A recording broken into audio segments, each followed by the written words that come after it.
Howdy folks, Kirk and Jason here with Kirk Giordano Plastering. Today we're going to show you guys how to plaster this patch. This fella did the lath here, and I looked at it and I thought, you can do that. You can put tape over existing paper as long as that paper is clean and dust free. So everything looks good. And I said, where'd you learn to do that? He said, I was watching your videos. Anyway, we're using a rapid set patch. And there's like 12 rapid set products, guys. So we're using rapid set patch, meaning you could apply it and paint within an hour. Now, Jason mixed it. I can do this in, say, 10 or 15 minutes. But the idea is you got to have somebody that knows how to mix. And unless you have somebody who knows how to mix, you'll be here forever. So anyway, I'm going to show you how we patch this. And again, this is rapid set patch.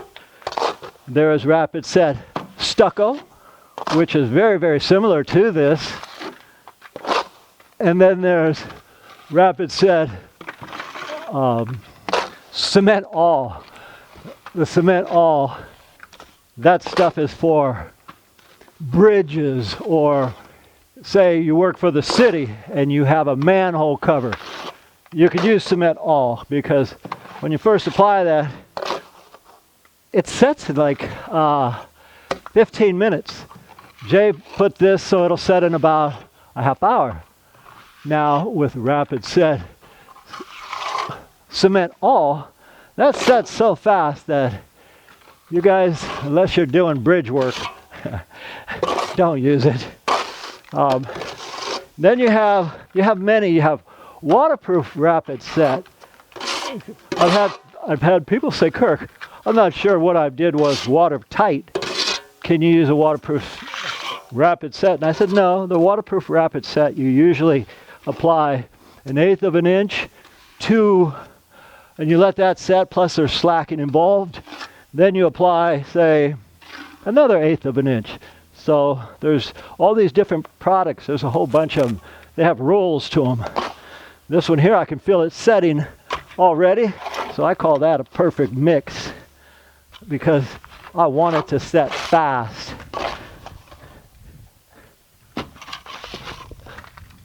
And what we're going over, guys, is a maintenance-free finish. And that means this right here, this is either, woo, look at that. That's getting stiff. So this finish is either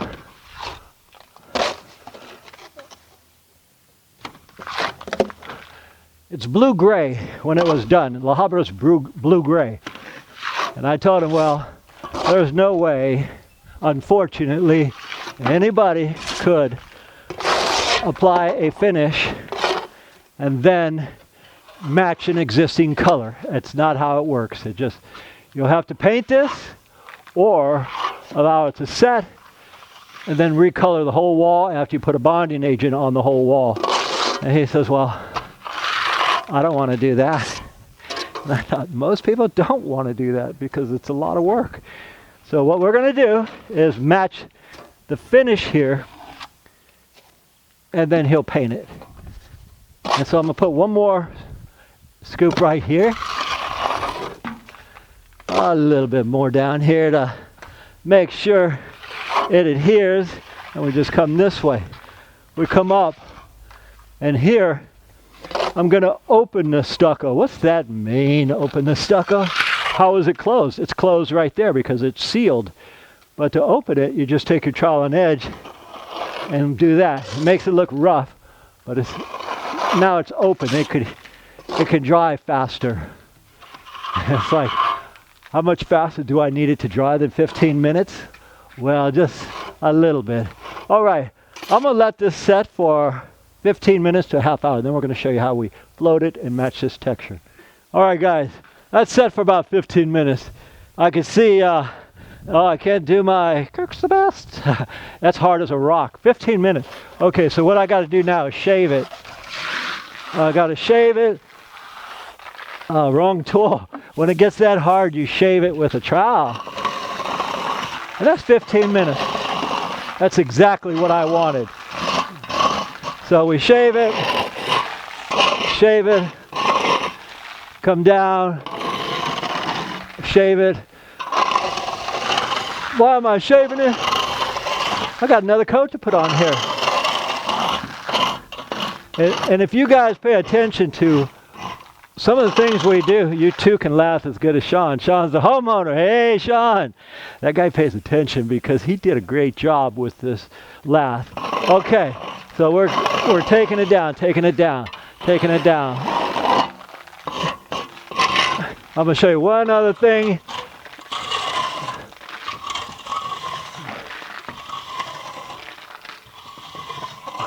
You guys probably say, hey, what's he doing using a square trowel? He always has that Congo trowel and Congo hawk. Okay. Yeah, the hawk is customed. It's a little bigger than the average 12. It's a 14. But this takes practice to learn how to use the tools, guys. Okay, now, all right, so we're going to do the color coat. Oops. You got to wet your... No, I got it. I'm good. You got to wet this, otherwise it won't come out. All right, so with the color coat, you put it on there. And this is 20/30, but so is this. Now, I'm going to put enough on here to knock this whole thing out. And that's enough. Grab my handy dandy Congo trowel. Okay.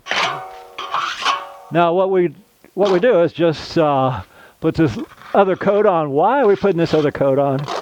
Because I need the same suction in order to match this finish. Can I use the base mud to match that finish? I probably could, but to show you guys the best way to do it, it's best to point out this too. So all I'm doing now is just putting on a color. Well, actually, there's no color because he's going to paint this. But this is a La Habra finish coat bag we're using. It's base 100. How do you know if it's base 100 or base 200? Base 100 is white. Base 200 is gray. And that's for getting various colors. Okay, now that that's done, this has to set for how long? 5 minutes. 5 minutes will do it.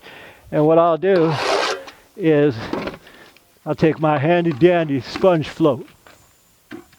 Green sponge float, yellow, it doesn't matter, color. And here's what we do, guys. We take it up. Now we're just wetting it.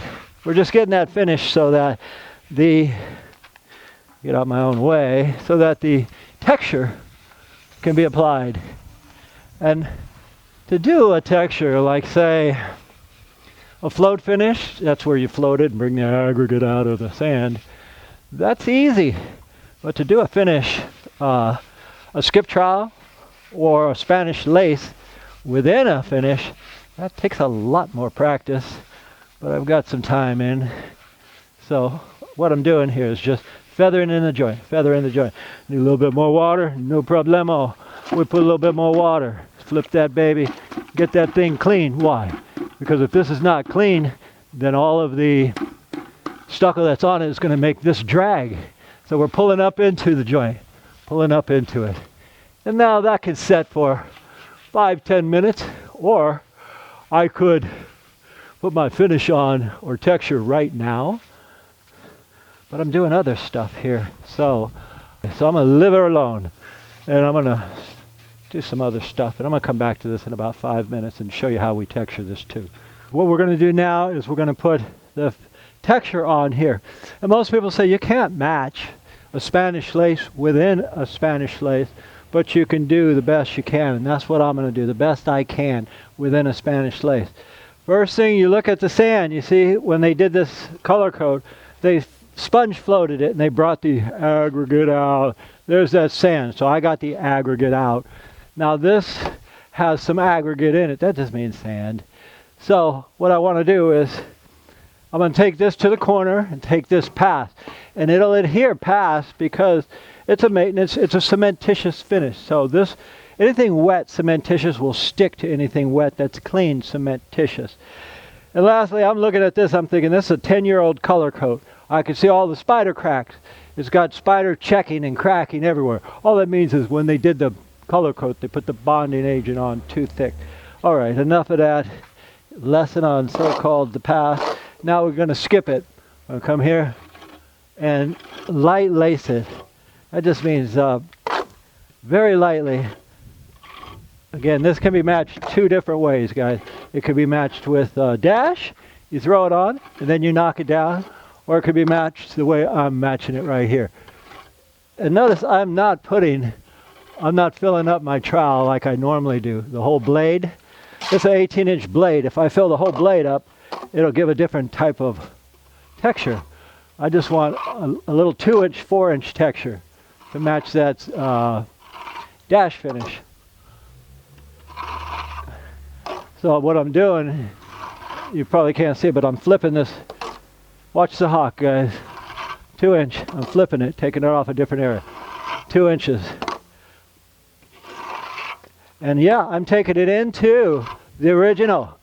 I take it into the original in order to blend it in better, tighter. So, again, sometimes I'll do this and just drop it down. Okay. Now again, if I use my whole blade like this, that's not going to match their texture. So I have to just kind of play with it and dab it or dash it. Then again, I'm not sure how well a dash finish will match it.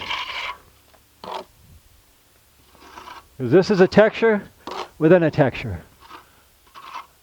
And when you start off doing a float finish and then you come back in texture, it takes a little bit of practice. Nothing we can't handle. And the only way to make this match as close as possible, guys, is you got to go over the existing. You can't go right to the existing. You got to go over it. If you go right to it, it just won't work. So I'm taking it over the existing. And I'm only using like 1/10 of the trowel. And then I'm going to knock this down. So I was just about to go like this and hit this with one swipe. But if I did hit it with one swipe, it would be one trowel and it wouldn't match. So I got to play around with it little bits at a time, guys. A little bit at a time. How many times have I done this? A lot. How many times do you guys need to do it? You watch what you're doing, and like Sean here, the guy who did the lath work, he did an excellent job. A couple guys said, "Oh, that's not right," and I came and looked at it. I said, "There's nothing wrong with that. That's perfect. In fact, you don't get much better. I couldn't do any better than what Sean did." So again, I'm just using the toe. I could use the heel of the trowel too, because I just want little bits of stucco on here. I don't want a big line. If I get that big line, it's simply not going to match. Okay.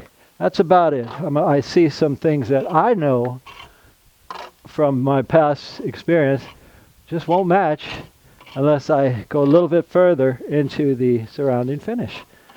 So I can do that. All right, that's done. Now we got to knock it down. Now, guys, when you're knocking it down, you want to just hold the trowel light. I mean, it's very light. You know, you're not, if you hit it flat, this is not hit flat. That's hit soft. And the mud has got to be soupier. If this is dry mud, it won't match. A lot of little tricks, guys. So you're going to take your trowel and just lightly hit it like this. I'm holding it. I'm letting it rest on my hand. Lightly hit it. All right, guys. Lightly hit it. Lightly. Go upward. Go upward. Go upward. Do that. Go upward. Take the top here. Lightly hit it, guys. Upward. Upward. Upward. Now, when this is painted, is it going to match right on the money? No. Nobody can do that. Nobody can match it right on the money. But our job is to do the best we can with what we have to work with. And this is the most difficult finish to match. A Spanish lace within a Spanish lace, where they put a 1620 on it first. Anyway, my name is Kirk. Jason on the camera. We thank you guys for watching, and as usual, we'll see you guys on the next one. All right, folks, as always, thank you for watching another Giordano Stucco video. If you like what we do, please like and subscribe so we can keep making them. And as always, we'll see you on the next one.